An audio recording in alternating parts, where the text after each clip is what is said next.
Alright, so today we're changing the oil in my Mustang. This is a how-to video, if you will. It's the same on every car. The things you're going to need: a jack and some jack stands if you want to do it safely, some wrenches, your oil obviously, and an oil filter. I use full synthetic, but you can use conventional, whatever you prefer. And you're going to need a drain pan like this, something to catch your used oil, and then a funnel will make filling your car back up a lot easier when it's time to do that. So let's go ahead and get under the car. Alright, so we got our jack under the car, and we just did our jacking here at the front on the K-member. Now we're ready to go ahead and throw our jack stands under the frame. Ugh.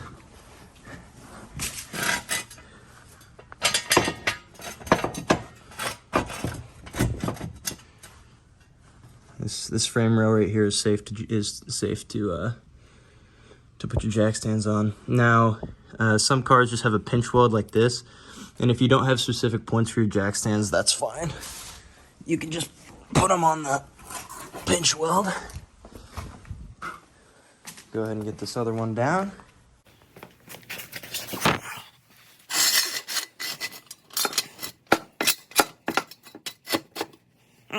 Now,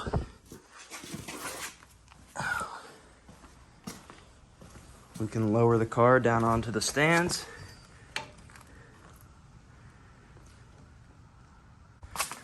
And you want to make sure to give your car a shake.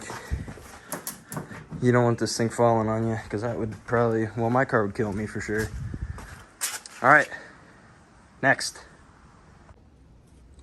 All right, we're under the car now. This here is our oil pan. This is our drain bolt. This is the K-member that we jacked on. So just for reference, we're gonna use a 16 on here. Left is loose, break it loose. Give it a couple spins here.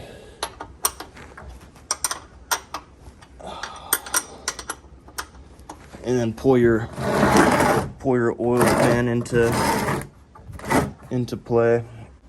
That'll catch the oil once we start going.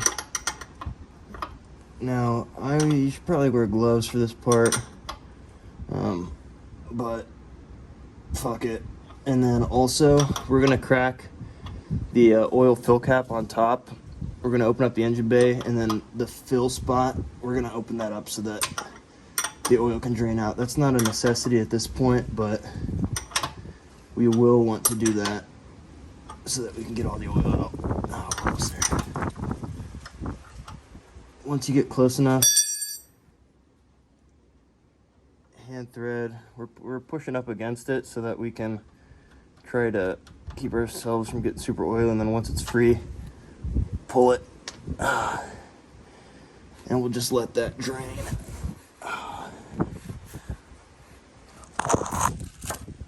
Okay. Hood release, hood latch, and our oil fill cap. And there it says the weight of oil that we need. We're using 5W20, but we'll go ahead and crack that open to release the vacuum so that this oil can drain out. The next thing we're gonna have to get to is this oil filter up here.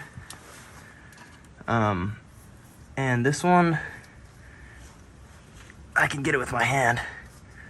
That's not always the case, but we can't really cover both areas with this drain pan. So we're gonna have to wait until that's done to remove this. And there's gonna be some oil that comes out of that, but not much. So we'll let this sit. Now that our oil's done draining, I went ahead and threw the drain plug back on, and we can tighten that up. I didn't replace my crush washer or anything like that. That's a pretty common thing to do. Some would say it's a very important thing to do, but I've never had issue without replacing that. And that's just a washer that sits between the drain bolt and the oil pan. But snug is good. Okay. Now we're gonna go ahead and move this over to here. we can get up to get our oil filter. Oh, god damn it. Yep, well, I guess that probably explains why the car's all oily. Because they design these terribly. Oh gosh. Nice. Alright, there's our oil filter. We're gonna clean that up. But that's where it goes to. If I can, oh, that's terrible view, sorry. It goes right on there. So as you can see, there's a little bit of oil coming out of there, but it's not crazy. We're gonna have to take some paper towels to this to clean it up. But this is our oil filter. So that's where we're at now. Alright, it's now time to get out our new oil filter. Nice and clean. Now, an essential portion of putting the filter on is putting a little bit of oil in it, because the first thing that your engine does is suck oil up when you start it, and that oil comes from the filter. So if it's empty, completely bone dry, then your engine's going to be without oil for a tiny bit. So just a bit in there is plenty. And then we want to take some of this oil and get this O-ring covered. Kind of helps us mount up a little bit better. I'm not sure about the validity of that. That's maybe just something that people say that I've just picked up, but I don't know. Okay, so back into the car. As you can see, okay, apparently I didn't clean it that well, but I did clean that up. Apparently I cleaned really well right there, but whatever. It's time to get this oil filter in here. Okay, now this screws on. Now, the tighter we go now, the harder it is to get off. So just like comfortably hand tight is plenty. So that's good.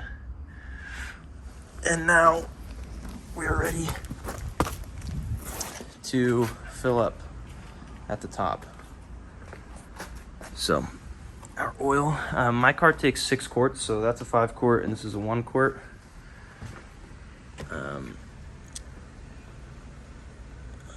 We're gonna want the funnel for the 5 quart, but this is fine.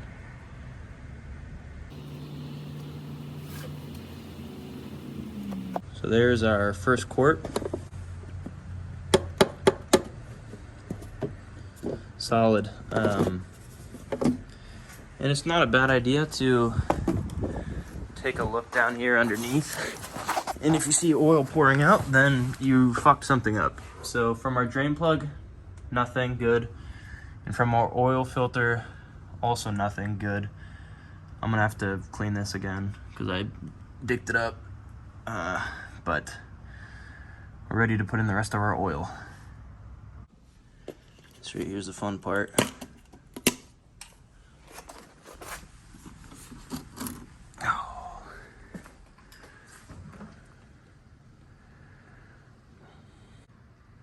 So you can find in your owner's manual, or more than likely online, because that's where everything is at nowadays anyways, how much oil your car takes. And then cars also burn oil, leak oil, use oil, whatever. So the amount of oil we're getting out, I'm gonna guess, is about 4 quarts, which, you know, is not great, but go ahead and lift this up. All right, we've got our now 6 quarts in, and we're ready to throw on the fill cap, and our oil change is complete. We just dropped the car and, well, clean up the little bit of a mess that I made underneath, which is not too bad, but, and then this old oil we will take to the appropriate place to dispose of it. And most auto parts stores type places will take your used oil. I'll just pour that into those jugs. And it's not a bad way to see how much oil you've burned. It'll probably fill up to about here. It'll be about 4 quarts. And so that's it. Oil change complete. I'll let you know when we're back on the ground. The fun part, letting this thing down.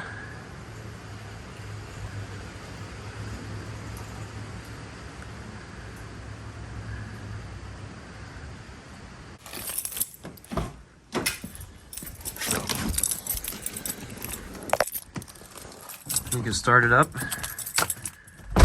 and you'll be ready to drive.